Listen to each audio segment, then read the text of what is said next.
Airplane pilots of Reddit. What was your biggest we're all fucked up moment that you survived and your passengers didn't notice? Not a pilot but a flight attendant. We landed. Everything went smoothly. As we're deplaning, the pilot steps out of the flight deck and goes, "Wow, I'm glad we made it. We lost 2 hydraulics on the way down." I had a similar experience as a passenger. Not hydraulics but the freaking Santa Ana winds at ONT. Flew into ONT on a Southwest flight on Christmas Day 1997. Flight was fine until we passed the mountain range just north of the airport. From that point on it was like a bad roller coaster. Most of us passengers were white-knuckling it, except for my infant son who laughed at every lurch. I was one of the last people off the plane because I was having to haul the baby and his car seat off. And either the pilot or co-pilot came off behind me with a flight attendant. And one said to the other I wasn't sure we were going to make it down in one piece. Not something I wanted to overhear. Yikes. Mine is from many years ago when I was a student pilot. I was 14 I think at the time. I had about 15-ish hours done and getting close to soloing for the first time but still had a few hours and more landings to practice. I was doing some basics and getting ready to come back with my instructor to practice some touch and goes for a bit. Coming back through we had to pass through DTW's Bravo airspace, means need permission to go through it. A few minutes before I was about to call for permission, my instructor got really quiet. I looked over at him and he looked really bad.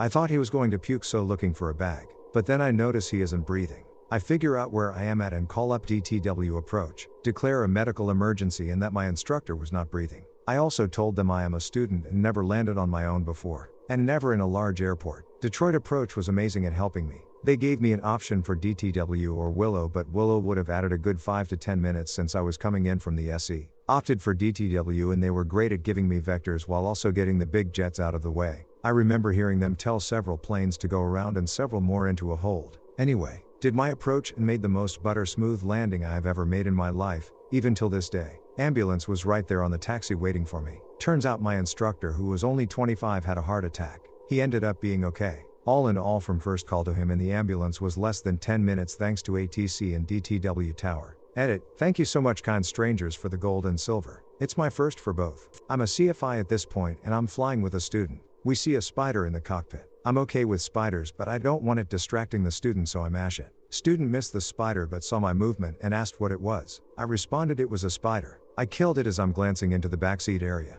I managed to casually add dot. Why? Are you scared of spiders?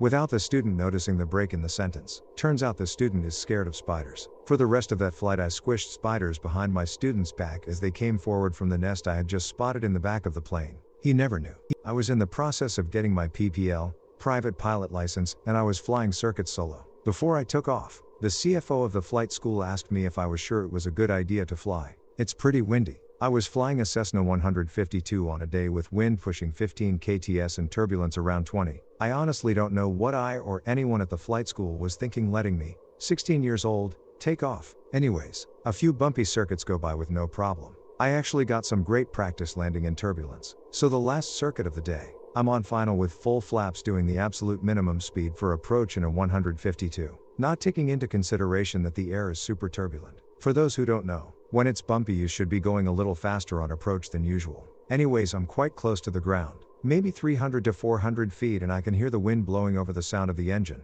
Suddenly, no wind. I had just lost 15-20 kts of almost direct headwind on final approach with absolutely no airspeed to spare. I remember my shirt sleeves looked like they were inflating and the plane stall warning started screaming at me. The controls became totally useless, like a limp computer joystick. Thankfully I had my hand on the throttle like my instructor taught me, and for whatever instinctual reason, good instructor probably, I gently pushed the throttle all the way and slightly lowered the nose. All of this took place in the span of about 5 seconds. I remember what I did, but not thinking about doing it. It was like when you drive somewhere and you suddenly realize you've arrived without remembering driving. Damn scary. Anyways, I landed the plane just fine and went home and took a nap. My parents said I was pale as a ghost when I got home. Flying is fun until it isn't. Edit 1. Thanks for gold. My first. Edit 2: A lot of people are wondering why I gently pushed the throttle in. The reason is because the carburetor can't provide enough fuel to maintain the proper fuel/air mixture. When the pilot rapidly pushes the throttle in, the carb is supposed to provide a quick squirt of fuel to account for the rapid increase in air. If the pilot slams the throttle to the firewall, the huge amount of air coming into the carb is simply too much for it to maintain the proper air/fuel mixture. Even with the extra squirt, in the best case this can cause the engine to lag for a few seconds while the mixture catches up, and in the worst case might actually cause the engine to stall completely. So imagine an inexperienced pilot who panics and really jams the throttle all the way. That may have a disastrous effect because not only are they at low altitude with little airspeed, but they just choke their engine and simply can't get more power. Was learning to fly when I worked for the Gov. So on my first flight with me taking off, we've been climbing for about 5 minutes and we're going through some gentle turns when instructor says, "We're going to head back, I don't feel well." He takes over the stick and he looks ashen. He then starts to breath erratically and says I need to help him control the plane. He radios tower and up till now I'm thinking it's a prank. Mayday, mayday. He talks me through the whole thing. I'm trying to talk to the tower. Repeat info. Read Gwidges, remember lessons. Listen to him and hope you don't pass out. I was shitting myself. Takeoff is one thing, but landing? We land like a kangaroo with a rocket up its ass. I'm surprised the wheels didn't fold. Must have been 4 big bounces, but it's a big runway. Scrub speed. Finally get the plane to stop and instructor passes out. He had an heart attack. He survived but only for a few months before I heard he passed away in his sleep. But he got us down. I never continued the lessons. Not completely on topic, but I was an aircraft mechanic for the Navy back in the day on A4 Skyhawks. Student pilot notices his canopy light is on, indicating his canopy isn't all the way closed and locked. He decided it might help if he cracked the canopy open just a little bit and close it again. I remember seeing it land as a convertible. We sent a couple of guys out in a pickup truck where they found the missing canopy in a farmer's field. This entire story occurred in less than 10 seconds and should have ended with headlines on CNN. Military pilot and not commercial, but it still could have ended in a disaster. Flying a CH-47D Chinook helicopter in Iraq mid-July 2008 when the temp was over 130 degrees. Packed full with 36 passengers at an altitude of only 100 feet and speed of 140 knots. Lower and faster than you'd ever fly in the US. We hit a thermal pocket of warm air that pushed us up. So I nosed the cyclic. Looks like a joystick between your legs. Forward to maintain altitude. I was a brand new pilot flying with a combat vet who wanted me to maintain altitude of 100 feet almost exactly. So no higher than 120 or lower than 80 feet. Nosing the aircraft down kept us from going higher. But we immediately hit a downdraft and the aircraft started to fall like a rock. I pulled back on the cyclic as hard as I could to get the nose up, but it hit my body armor and wouldn't go back any further. I watched the altimeter drop all the way to 19 feet and miraculously we started falling and began to climb at the last possible second. During the debrief, the other pilot, now one of my closest friends, who had well over 1,000 combat hours, told me he's never been so close to dying before. I wasn't shook up until I heard that. Even typing this today gives me chills. Edit, hopefully made it easier to understand. Edit, holy shit, I'm lucky to get 10 to 20 fake internet points for my posts. I can't believe this blew up the way it did. Thanks for my first ever guiding. That's a really badass surprise and I promise to get back to everyone who messaged and commented. Thank you again. Reddit is a great place sometimes. Once, departing Burning Man in a private plane with a couple of passengers. My engine conked out. I didn't even follow the engine out checklist. I glanced at the fuel pressure gauge. Didn't like what I saw. Hit the switch for the auxiliary fuel pump. And it came back to life. The whole incident was over so fast the passengers never even noticed. I wouldn't call it a "we're all fucked" moment. Though, worst case scenario, I would have had to set it back down on the playa, which is pretty flat terrain as far as the eye can see. Not a pilot but a passenger was on a 16-seater turboprop when suddenly there's a loud bang. All the lights go out, and we drop. We're all looking around like what's going on? Is this how we die? After a few minutes the lights come back on and the pilot comes in the PA. Says sorry about that folks, but we were just struck by lightning. No need to worry. Everything seems to be working, except for the radar. It's fried. I may have worried a little. I'm a commercial helicopter pilot. Probably the closest moment to "we are fucked" I ever had was a few years ago. To set it up, I was ferrying a helicopter by myself to another location about 200 miles away. The helicopter I was flying was set up for IFR, instrument flying, and I'm a fairly experienced IFR captain. The helicopter I was in does not like ice. That means that flying in the clouds when it's below freezing is basically impossible. This was in the high Arctic, in the early spring, so basically always cold. Weather wasn't great, but I still wanted to give the trip a shot. If it was bad, I would just turn around and come home. About 50 miles out, the cloud ceiling was coming down, and visibility was dropping. I was over a small frozen lake, and I could see at the other end of the lake that the clouds were right to the ground. At this point I'm at about 300 feet above ground. I make the call to turn around, and start a left-hand turn, but as I'm halfway through the turn I enter cloud. Under normal circumstances, a VFR helicopter unintentionally entering cloud is often a death sentence, but I'm a trained IFR pilot in an IFR helicopter. I start a climb. As I know there is rising terrain on the side of the lake, I don't mind flying in cloud. What I do mind is the fact that my helicopter starts icing up instantly. I'm not talking about a bit of ice, I'm talking about a massive amount of ice. In a helicopter that doesn't like any ice, there is no way I can make it the 50 miles back to the airport to shoot an IFR approach, and I know the clouds are too thick to climb above them. I also can't descend because the ceiling is so low that I risk impacting the terrain if I don't pop out of the cloud soon enough. I'm running through the options in my head, but my heart rate is going up. This isn't something that normally happens. I'm not the type of pilot that gets into situations that scare me. I'm rapidly running out of time, so I head to a larger flat area, as indicated on my GPS and maps. Set my radio altimeter, a device that tells you exactly how far above the ground you are, to beep at me when I reach 250 feet, and start descending. I figure if I don't break out by 300 feet, I'm in some serious trouble. As I'm approaching 300 feet, I break out of cloud, good visibility, and a clear path all the way back to the airport. I do a normal approach and landing, and shut down at our hangar. The blades are covered in ice. After I change my underwear, we pull the helicopter into the hangar to let the ice thaw. The next day, the weather is beautiful, and the trip goes off without a hitch. After flying for 10 years and thousands of hours, it was the only time I was actually scared. I'm glad I didn't have any passengers on board at the time. There's never been a moment like this for me because you're always trying something else to save the plane. There's never been a real situation where I had to save a plane from imminent disaster. There's decisions I've had to make that if I chose wrong we can be in a bad spot, but never anything like we are all going to die. Once when landing a RJ on a short runway out in the northeast, I was carrying a little bit too much speed and caught a gust at the wrong moment in the landing flare. The plane lifted maybe 10 higher and I slowly lowered the nose. I realized at this moment that where the plane will touch down will not give me a whole lot of opportunity to stop before the end of the runway. As a matter of fact, it's probably not going to stop until we get into the trees at the end. I pushed the power up and we did a go around maybe 20 to 30 feet off the ground. The controllers vectored us around and we landed safely on try number 2. In the simulator we do all the oh shit stuff, and even when a training event goes sideways, we still try to fly the thing until it hits something solid. I can't imagine ever giving up on the plane in flight.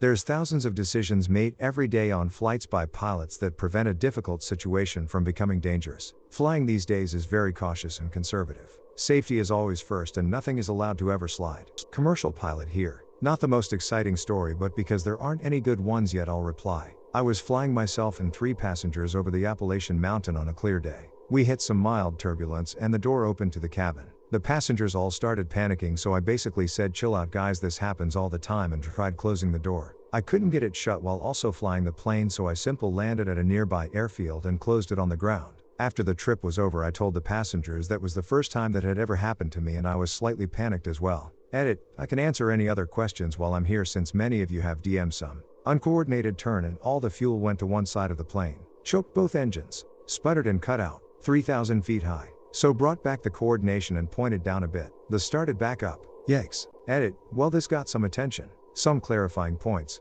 Number 1. Not an airline pilot. I'm an aerial photo pilot. Had 1 passenger, the camera operator, and he didn't notice, but to be fair he was pretty into his podcast. Number 2. It was intentional to be uncoordinated. We use skidding turns to turn 180 degrees faster so we can get one line and collect more pictures. Number 3. It was a light twin. We were lowish on fuel and that's what enabled the airplane to be starved of fuel. Under normal circumstances this would not have happened. Okay. Clear skies.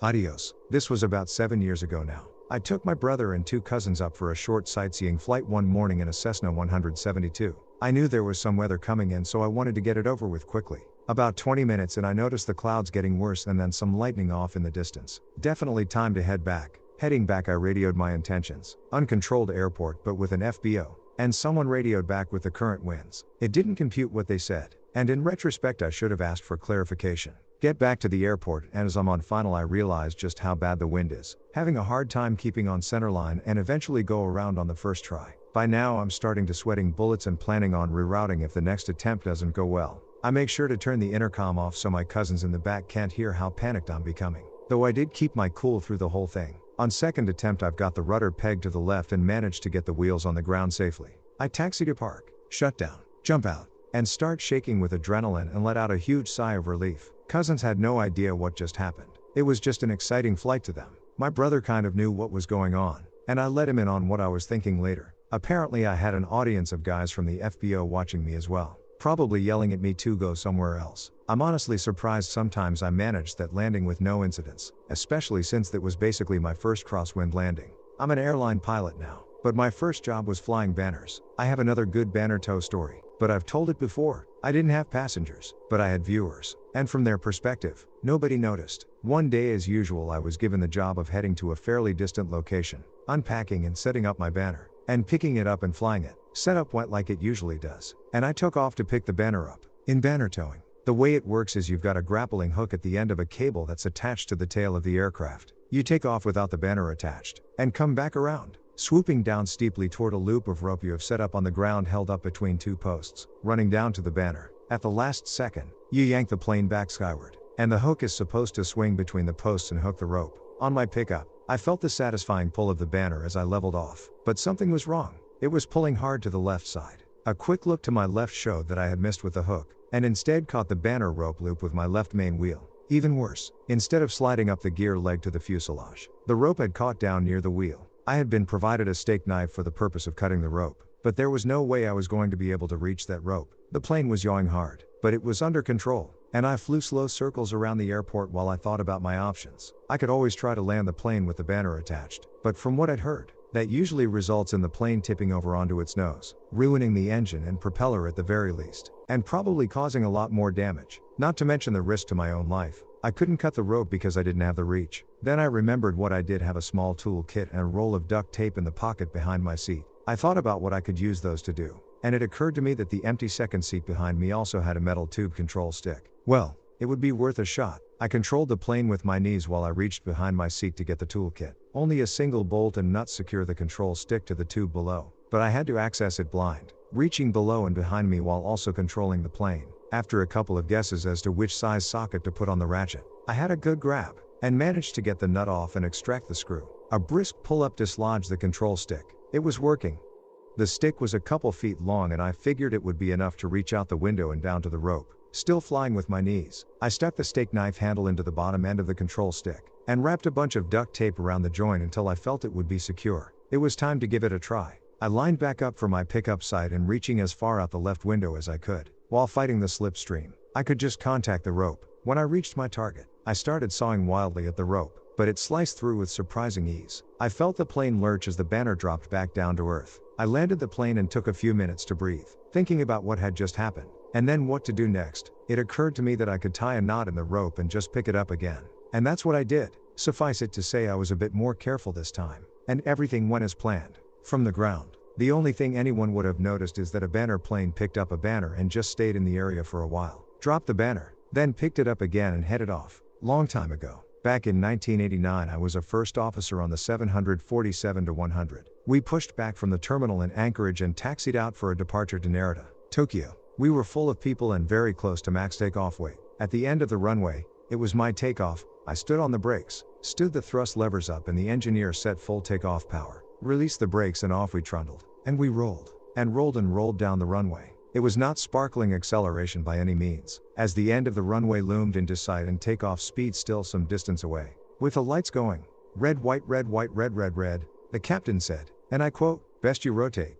We were a good 20 kts below VR. Not being a total numpty, I slowly and smoothly rotated and the beast flew away off the end of the runway like a lady. We slowly climbed away, cleaned up, turned and headed out west. Not a word was said for a long while. Finally, through 20,000 feet, the engineer launched himself at the my performance figures. Nothing was wrong, and we were at full power anyway. It turned out that extra cargo had been loaded in error, and we were well overweight. Apart from me wetting the seat and a raised heart rate, the passengers were none the wiser. The only example I can think of where several people fucked up and passengers didn't notice. A friend of mine took the wrong airplane. The aircraft was parked, fueled, and boarded correctly, but it was the wrong tail number. He actually did have an moment taxiing out. So he called dispatch and requested an amended release for the tail he was about to fly, but then he took off before receiving the amended release, so that got him a review board. He had screwed up a few other things recently too regarding international paperwork, so he was downgraded to the right seat for a time. Passengers didn't know. It could have been my story,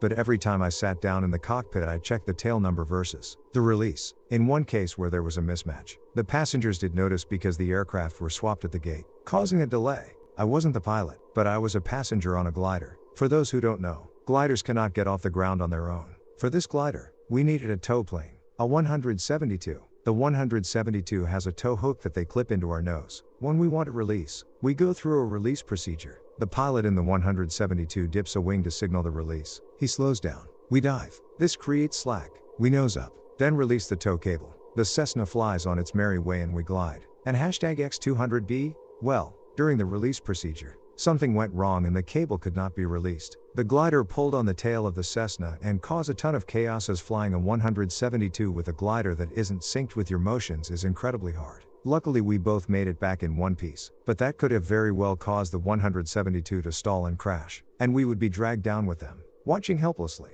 Not quite with passengers, but Tifu nonetheless. During my first solo flight ever, I was really excited and wanted to video record the special occasion. So there I was, taxiing down the taxiway with one hand holding my phone. One thing about old propeller planes is that they're just like old cars, and don't always drive straight. I suppose I was a little too concentrated on making sure my camera was properly angled and focused. Next thing I knew, my plane ended up rolling off the asphalt into the fucking grassy ditch. Panicked. How TF am I supposed to get this plane out of here over the radio? There was a silence, as the controller likely saw what happened from the tower. After a few seconds, probably still speechless at this point, she casually checked on me to make sure I was doing okay to save my embarrassment. I tried to power up and drive out of the grass back to the asphalt. Much to my surprise, it worked. I did my short flying as planned and returned to the hangar where my instructor was waiting. I have no idea how many people saw what happened, but from the look on his face, I'm pretty sure he knew too. And yes, that video of me driving a plane into a ditch still exists somewhere.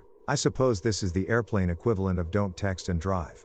Not a pilot, but my buddy has a private license, and we fly together often. Just for his hours, I buy lunch, he gets ours. It's fun. I live in the PNW and wanted to fly over Crater Lake one winter. Ceiling 8,000 feet. Crater Lake, 6,000 feet. He doesn't have his instrumental yet, so we can't break ceiling. We fly over, have an easy time, take great pics, etc. We get back to the airport, go to the bar, and he proceeded to tell me that was the most frightened he's ever been piloting. Why? The single-engine Cessna we were in could glide 2 to 3 miles in an emergency. Crater Lake is 8+ miles in diameter. In the middle, we'd be fucked. I asked him what he would do. He said, I'd nosedive into the water. You wanna swim in that shit and drown? Or die quick and mostly painless? Flooded. Sorry guys. Freezing temps, ice and snow everywhere. Pics on my profile. 56% of pilots admit falling asleep during flight. https://www.bbc.com/news/UK 24,296,544, whilst 29% admit they woke up to their co-pilot asleep too. I'm willing to bet those are just the pilots who were honest about it, and the number is much higher. I once woke up 40 minutes before landing to my co-pilot sleeping. Reading this. On a plane. In turbulence. Pilot's name is Steven. Please don't be on here, Steven. I'm so late to the part, but I've been looking for an explanation from a pilot to the experience I had on an Embraer 145J from Newark to Albany one afternoon. I've been on a lot of flights, especially that little hop, many times. I know what the normal sounds are, including when it sounds like the engine's cut out and it feels like some hit the brakes. This was different. We took off like normal, but about a minute into the climb, the plane went dead silent and we went into an abrupt nosedive for 3 to 5 seconds, which felt like eternity. At least 7 people screamed. I clutched my armrest and made peace with that fact that this was finally happening. I always knew I would die in a plane crash. Miraculously, the engine suddenly kicked back in and we went right back into a sharp climb. 5 seconds after, the exact same thing happened to us again. The plane's engines went silent, and we were pointing hard back at the earth. More people screamed this time, and it was louder than the first time. Again, the engines turned on and we got up to cruising altitude, but the whole flight was shaky. It felt slow. It really felt like we were about to drop out of the sky. There was a woman from Long Island in front of me nervously talking to everybody, saying things like, "My mother would say he's acting like a hot shot." We landed in Albany with no explanation as to what happened. Most pilots I've ever asked shake their head in confusion, unsure what could have happened. One explanation was that there's a mandatory noise abatement protocol over certain neighborhoods in Newark. Oftentimes they'll get clearance to not back the engines off. Possibly in this case, the pilot thought he would get the clearance. Air traffic peeps said no, and made the pilot back off and drop back down to a certain altitude. And they did that in the worst way possible for non-pilot passengers. This sounds like bullshit to me, but it's all I have. This experience traumatized me a little bit, so a real explanation would be great.